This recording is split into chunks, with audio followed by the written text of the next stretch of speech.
அனைவருக்கும் வணக்கம். இன்றைய சிறப்பு நேர்காணலில் நம்மோடு அரசியல் விமர்சகர் அருணோதயன் அவர்கள் இணைந்திருக்கிறார். வணக்கம் பிரதர். வணக்கம்.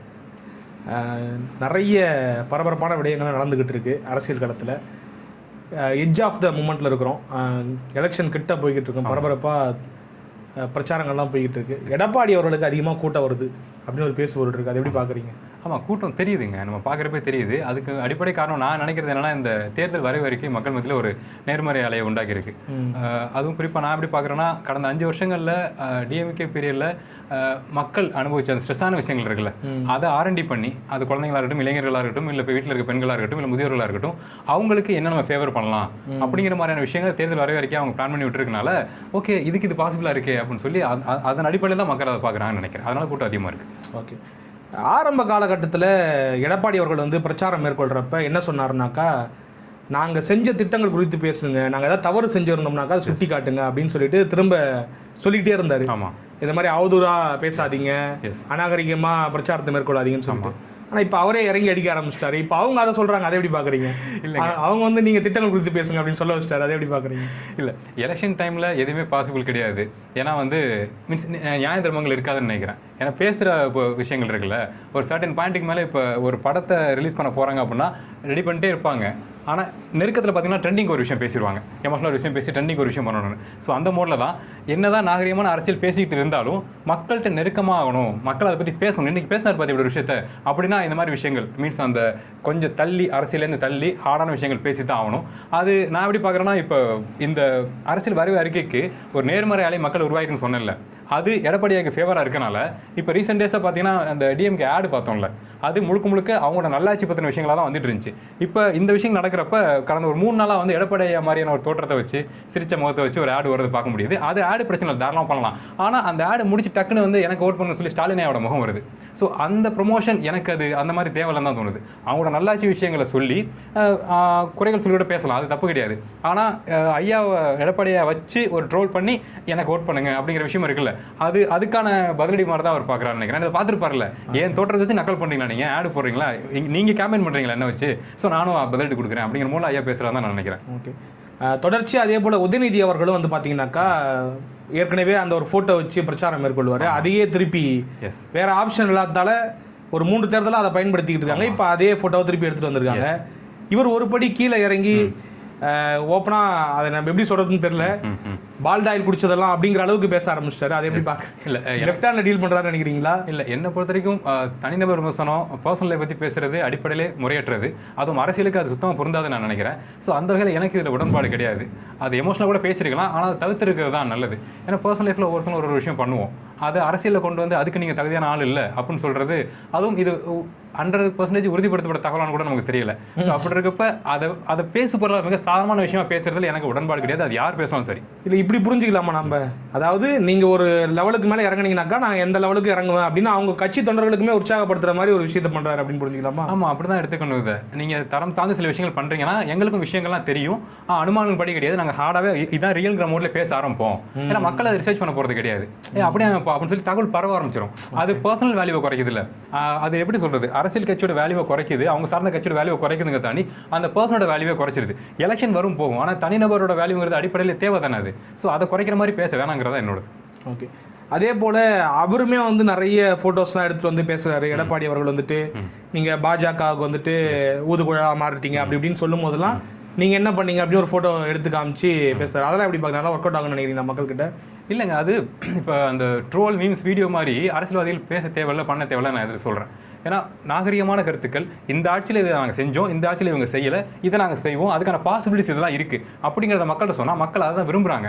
என்டர்டெயின்மெண்ட் மக்கள் விரும்பல அரசியலில், அது சும்மா பார்த்து சிரிக்கிறதுக்கான விஷயம். அதுக்கு அரசியல்வாதிகளும் அந்த பக்கம் போகிறதுங்கிறது எனக்கு சுத்தமாக விருப்பமே கிடையாது. ஏன்னா இப்போ இந்த இண்டஸ்ட்ரியில் சொல்கிறாங்கல்ல, இன்ஸ்டாகிராமில் எவ்வளோ ஃபாலோவர்ஸ் இருக்காங்களோ அதுக்கு மாதிரி ஒரு வாய்ப்புன்னு, அது எப்படி நிரந்தரம் இல்லையோ, அது எப்படி பொருந்தாதோ, அது எப்படி சினிமாவுக்கு செய்கிற துரோகமோ, அதே மாதிரி இந்த ட்ரோல் மீம் பல விஷயங்கள் வச்சுட்டு ஃபோட்டோ வச்சுட்டு டெம்ப்ளேட் வச்சுட்டு பேசுறது அப்படிங்கிறது அது அடிப்படை அரசியலுக்கே பொருந்தாத ஒரு விஷயமா நான் பார்க்குறேன். ஏன்னா இப்போ என்னோட அரசியல் அனுபவத்தின்படி எனக்கு தெரிஞ்ச விஷயங்கள் நான் ஃபாலோ பண்ணதின்படி முன்னாடி இருக்க அரசியல்வாதிகள்லாம் இப்படி பேசியிருக்க மாட்டாங்க.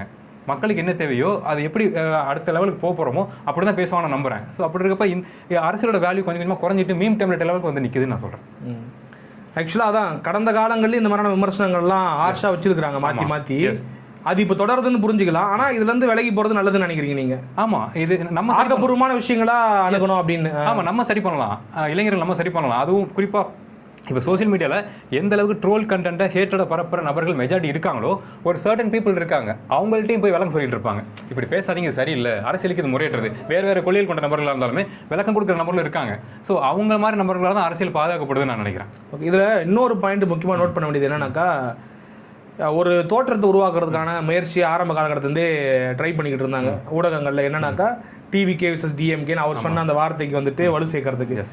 ஆனால் நம்ம ஆரம்பத்திலே சொல்லிக்கிட்டு இருந்தோம் தேர்தல் நெருங்க அது மாறிடும் அப்படின்னு சொல்லிட்டு. அதே மாதிரி இப்போ விஜய் கம்ப்ளீட்டாக டிமினிஷ் ஆன மாதிரி தெரியுது. ஆமா, அதுக்கு எடப்பாடி தான் வந்து ஃப்ளோரில் இருக்க மாதிரி இருக்கு. எஸ், என்ன விஷயம்னாங்க, நான் சென்ஸ் பண்ணபடி தாராளமாக நீங்கள் டிஎம்கேவை அட்டாக் பண்ணலாம், ஏடிஎம்கேவை அட்டாக் பண்ணலாம். அதை மக்கள் எப்போ கன்சிடர் பண்ணுவாங்கன்னா, உங்களோட கொள்கை என்ன, உங்களோட வேல்யூ என்ன அப்படிங்கிற மக்களுக்கு புரிய வச்சிங்கன்னா அதை கேட்பாங்க.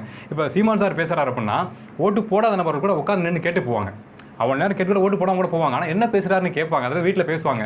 அதுக்கு ரீசன் என்னன்னு நான் பார்க்குறேன்னா, அவங்க கொள்கைகள் எத்தனை வருஷமாக அவங்க சொல்லியிருக்காங்க மக்கள் முன்னாடி, இதாங்க கொள்கை, நாங்கள் இப்படி தான் நிற்க போகிறோம் அப்படின்னு. ஸோ அப்படி இருக்கப்போ கடந்த 2 வருஷங்களில் வந்து இவங்க அரசியல் ஒரு விஷயத்தை பண்ணிட்டு சொதப்பிட்டு இருக்காங்க நமக்கு தெரியும். ஸோ அப்போ நீங்கள் ஸ்ட்ரைட்டாக வந்து டிஎம்கே கூட போட்டி போடுறது, டிஎம்கே தான் எங்களுக்கு போட்டி, ஸ்டாலின் தான் எங்களுக்கு போட்டி, டிஎம்கே தீய சக்திங்கிற விஷயங்களை டேக வச்சாலும் அதை செலிப்ரேட் பண்ணுறதால யாருன்னு பார்த்தீங்கன்னா அவங்களோட ஃபாலோவர்ஸ் தொண்டர்களாக தான் இருப்பாங்க.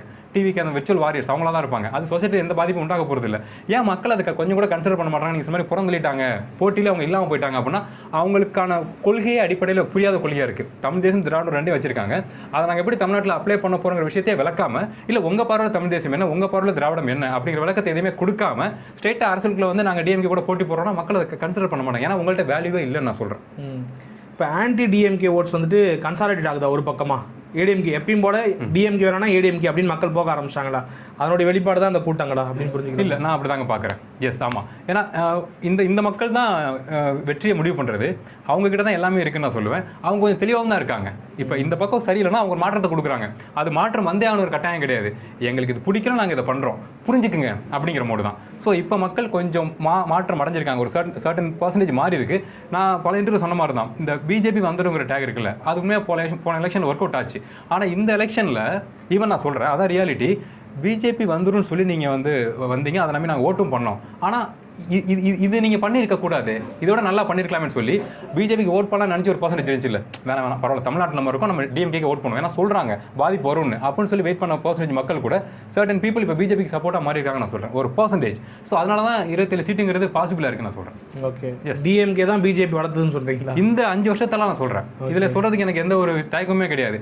அவங்க நினச்சிருந்தா நல்லாட்சி கொடுத்துருந்தா, அவங்க சொல்கிற தேர்தல் வாக்குறுதிகள் வர வரைக்கும் தள்ளி வைங்க, பேசிக்காக மக்களுக்கான அடிப்படை நல்லாட்சி கொடுத்துருந்தாலே அந்த பிஜேபி உள்ள வந்து ஒரு டேக்கை நீங்கள் பயன்படுத்த வேணாம், மக்கள் உங்க பக்கம் தான் நின்றுப்பாங்க. Okay, S. பிஜேபி எதிர்ப்பு புள்ளின்னு ஒன்றத்தை கையாளுறாங்க, சமூக நீதி கூட்டணின்னு சொல்றாங்க. ஆனா அதே கூட்டணியில் பார்த்தீங்கன்னாக்கா சாதியை அடிப்படையாக கொண்டு இயங்குற கட்சிகளை சேர்த்துருக்குறாங்க. இன்னும் கேட்டீங்கன்னாக்கா ஆர்எஸ்எஸ் பின்னணியில் இருக்கக்கூடிய ஒருவருக்கு வேட்பாளராக அறிவிச்சிருக்கிறாங்க. அதை வந்துட்டு இஸ்லாமிய அமைப்புகள் வந்துட்டு பின்வாங்க சொல்லி கேட்டிருந்தாங்க. அது எந்த நடவடிக்கையும் எடுக்கல. இது எப்படி நம்ம புரிஞ்சுக்கிறோம்? எப்படி மூர்க்கம், அதாவது தீர்க்கமாக பிஜேபி எதிர்க்காக நம்ம எப்படி ஏற்றுக்க முடியும்? இல்லை, அடிப்படையிலேயே நான் பேசுகிற நபர்கள் படி பார்த்தோன்னா நம்ம தொண்டர்கள் ஃபேன்ஸ் அப்படிங்கிற ஒரு மோடில் வந்து இயங்கிட்டு இருக்கோம். நம்ம மீன்ஸ் சர்டன் பீப்புள் இருப்பாங்களா அவங்க. ஆனால் மேம்பாட்டு அரசியலுங்கிறது எப்படி இருக்குன்னா ஒருத்தவங்க ஒத்தாசையாக தான் இருக்காங்க, அவங்களுக்குள்ள ஒரு லாபி இப்போ இயங்கிட்டு இருக்கு. ஸோ அப்போ மக்கள் நம்ம தான் ஒரு விளையாட்டு பொருளாக இருக்கும், அதை மக்கள் புரிஞ்சுக்கிறதுக்கு நேரம் எடுக்குதுன்னு நான் சொல்கிறேன். ஒரு செட் ஆஃப் பீப்புள் நம்ம புரிஞ்சுட்டு இருந்தாலும் அதை பற்றி நம்ம பேசினா கூட இவங்களுக்கு இது ஏதோ என்ன சொல்கிறது, தன்னை இன்டெலெக்சுவலாக காமிச்சிக்கிறதுக்காக பேசுகிறாங்க. ஆனால் ரியாலிட்டி அது கிடையாது. ஏடிஎம்கேனா ஏடிஎம்கே தான், டிஎம்கேனா டிஎம்கே தான், டிஎம்கே சேர்ந்துடவே கூடாது, கல்யாணம் கூட பொண்ணு எடுக்க கூடாது. இப்போ டிவிக்கேனா என்டிகே அடிக்கணும், என்டிகேனா டிவிக்கே அடிக்கணும், சண்டை போட்டுக்கணும் அப்படிங்கிற போல அவங்க இயங்குறாங்க. ஆனால் ரியாலிட்டி அது கிடையாது. மேம்பட்ட அரசியல்வாதிகள் பண்ணிட்டு தான் இருக்காங்க. அதை மக்களும் புரிஞ்சுக்கணும், தொண்டர்களும் புரிஞ்சுக்கணுங்கிறது என்னோட ரெக்வஸ்ட். ஓகே, இப்போ டிஎம்கே ஏடிஎம்கே அப்படின்னு செட் ஆயிடுச்சு கிரவுண்டு. நேர்மறையாக தான் மக்கள் வந்துட்டு ஒரு பக்கமாக நகர்ந்துக்கிட்டு இருக்காங்க, அதிமுக பக்கம் அப்படின்னு சொன்னீங்க.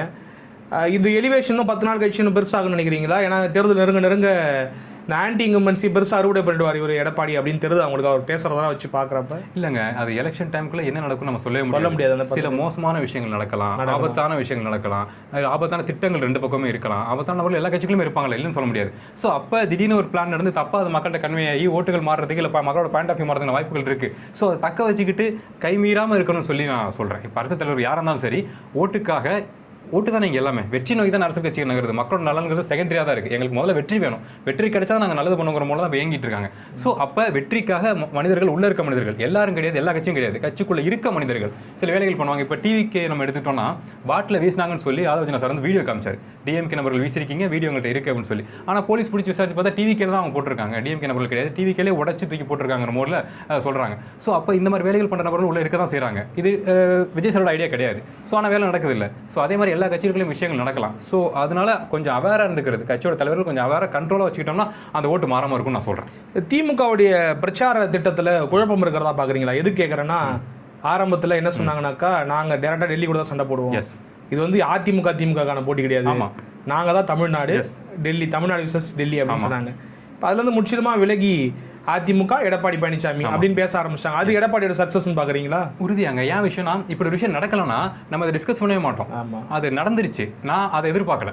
ஏன்னா எப்படி பார்த்தாலும் என்ன சொல்றது, ஒன்றிய அரசுக்கு எதிராக டிஎம்கே ஸ்ட்ராங்காக இருக்குங்கிறது இந்தியாவுக்கே தெரிஞ்சிருந்துச்சு. ஸோ அப்படி இருக்கப்ப அங்கே தான் போட்டி இருக்க போகுது. அதை பேச வச்சு தமிழக அரசியல் வந்து நிர்ணயிக்க போகிறாங்க. இந்த எலெக்ஷன் வந்து செட் ஆக போகுதுன்னு நினைக்கிற டைமில் இந்த தேர்தல் வரைவறிக்கை செஞ்ச வேலை தான். ஸோ இதில் நேர்மறை அலையை வீசுது, மக்கள் கூட்டம் சேருது, ஓட்டாம இருந்துங்கிறது இருக்கட்டும், ஒரு பாயிண்ட்ல இருக்கட்டும். இப்போ டிஎம்கேவோ அவேர் ஆகிறாங்க, நம்ம அதிமுக வலுவா எதிர்க்க வேண்டிய ஒரு கட்டாயம் தள்ளப்படுறாங்க அப்படின்னு புரிஞ்சு. ஆமா. ஸோ அதுக்கு எக்ஸாம்பிள் தான் நான் சின்ன எக்ஸாம்பிள் சொல்லுவேன். இப்போ அர்ஜென்ட்டாக எடுக்கப்பட்ட ஆடு தான் அது.